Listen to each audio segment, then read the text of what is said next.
Hi అండి, నమస్తే. Welcome to Satya's cooking channel. ఈరోజు మనం రొయ్యల బంగాళదుంప మసాలా కర్రీ ఎలా చేసుకోవాలో ఒకసారి చూద్దామండి. ఈ కర్రీ చేయటం చాలా ఈజీ అండ్ టేస్ట్ కూడా చాలా బాగుంటుందండి. ఈ కర్రీ రైస్కి చపాతీకి బాగుంటుందండి. మరి ఇంకెందుకు ఆలస్యం, ప్రాసెస్ స్టార్ట్ చేసేద్దామా? ముందుగా రొయ్యలని ఇలా కడిగి శుభ్రం చేసి పెట్టుకున్నానండి. 1/2 kg తీసుకున్నాను, పెద్ద రొయ్యలండి ఇవి. ఇందులో 1/2 టేబుల్ స్పూన్ పసుపు యాడ్ చేసుకోవాలండి, కొద్దిగా సాల్ట్ అండి. ఇప్పుడు వీటిని ఇలా మిక్స్ చేసుకోవాలండి.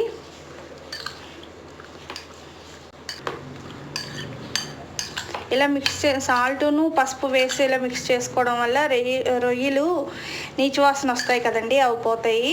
మనం కడుక్కునేటప్పుడు కూడా, శుభ్రం చేసుకునేటప్పుడు కూడా కొంచెం నిమ్మరసం వేసుకొని, కొంచెం పసుపు వేసుకొని, ఉప్పు వేసుకొని క్లీన్ చేసుకుంటే చక్కగా బాగుంటాయండి రొయ్యలు. ఇలా మిక్స్ చేసుకొని పక్కన పెట్టుకోవాలండి. స్టవ్ ఆన్ చేసుకొని కళాయి పెట్టుకోవాలండి. ఇప్పుడు 2 టేబుల్ స్పూన్ ఆయిల్ వేసుకోవాలి. ఆయిల్ హీట్ అయినాక మనం ముందుగా మ్యారినేట్ చేసుకున్నాం కదండి, ఈ రొయ్యలను ఇందులో వేసుకోవాలి. ఇప్పుడు ఫ్రై చేసుకోవాలి, మీడియం ఫ్లేమ్ పెట్టుకోవాలండి. ఇలా తిరగేసుకుంటూ ఫ్రై చేసుకోవాలి.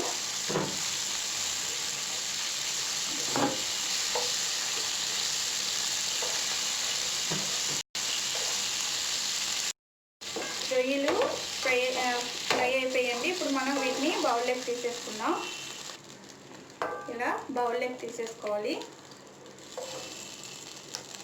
ఇప్పుడు ఇదే కళాయిలో ఒక 3 to 4 టేబుల్ స్పూన్ ఆయిల్ వేసుకోవాలండి. ఎన్వి కదా, కొద్దిగా ఆయిల్ ఎక్కువగానే పడుతుంది. ఆయిల్ హీట్ అయినాక సన్నగా తరిగి పెట్టుకున్న ఆనియన్ పీసెస్ అండి, 2 మీడియం సైజ్ తీసుకున్నాను ఆనియన్, ఇందులో వేసుకోవాలి. ఇవి కొంచెం ఫ్రై అవ్వాలండి.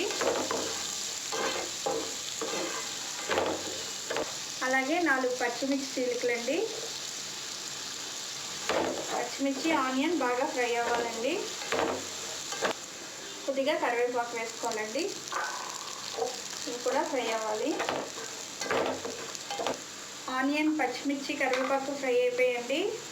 ఇప్పుడు 1 టేబుల్ స్పూన్ అల్లం వెల్లుల్లిపాయ పేస్ట్ వేసుకోవాలండి. అల్లం వెల్లుల్లిపాయ పేస్ట్ ఆయిల్లో ఫ్రై అవ్వాలండి.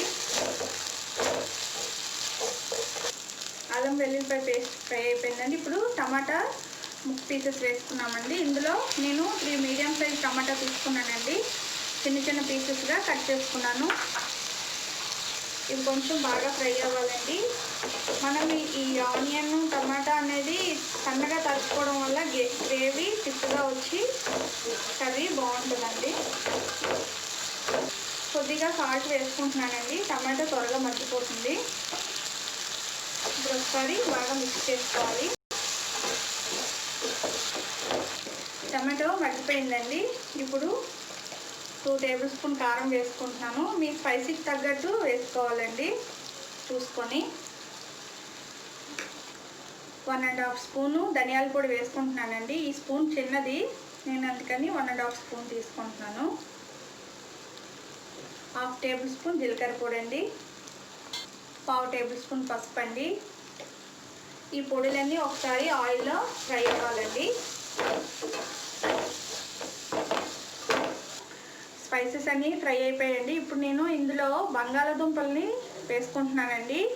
ఇలా కట్ చేసుకున్నాను, మీడియం సైజ్ తీసుకున్నాను. ఇలా రౌండ్గా ఇలా కట్ చేసుకున్నాను.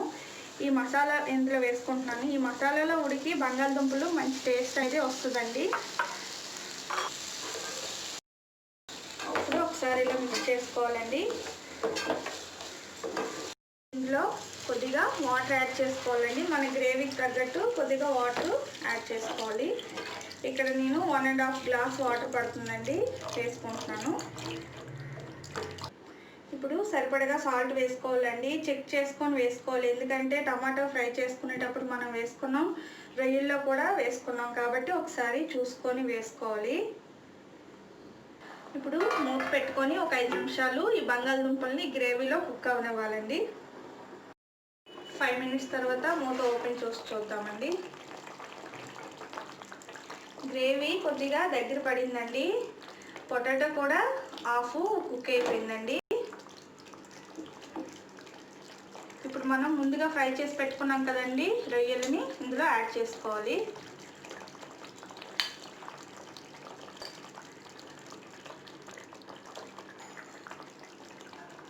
ఇప్పుడు ఒకసారి మిక్స్ చేసుకొని అంతా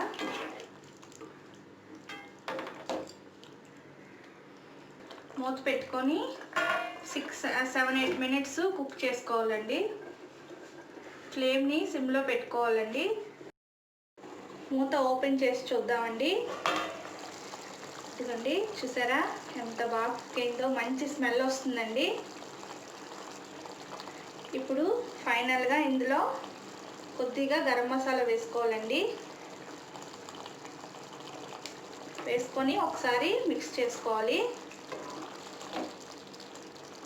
మిక్స్ చేసుకున్నాక ఇప్పుడు ఫైనల్గా కొత్తిమీరని ఇలా సన్నగా తరిగి పెట్టుకున్న కొత్తిమీరని యాడ్ చేసుకోవాలండి. యాడ్ చేసుకున్నాక ఇప్పుడు మూత పెట్టుకొని 1 నిమిషం పాటు కుక్ అవనివ్వాలి. ఇప్పుడు మూత ఓపెన్ చేసిద్దామండి. రెడీ అయిపోయిందండి. మనకి రొయ్యల బంగాళదుంప మసాలా కర్రీ రెడీ అయిపోయింది. ఇప్పుడు మనం స్టవ్ ఆఫ్ చేసుకోవడమే. ఇదిగోండి, బంగాళదుంప ఉడికిందా లేదా ఇలా ఫోర్క్ గుచ్చితే తెలిసిపోతుందండి. సాఫ్ట్గా ఉడికిపోయింది. ఈ మసాలాలో ఈ బంగాళదుంప చాలా టేస్టీగా ఉంటుందండి. రొయ్యల బంగాళదుంప మసాలా కర్రీ రెడీ అయిపోయిందండి. మీరు కూడా ఒకసారి ట్రై చేసి మీకు ఎలా వచ్చిందో కింద కామెంట్ బాక్స్లో కామెంట్ చేయండి. ఈ వీడియో కనుక మీకు నచ్చినట్లయితే లైక్ చేయండి, షేర్ చేయండి, సబ్స్క్రైబ్ చేయండి. Thank you for watching.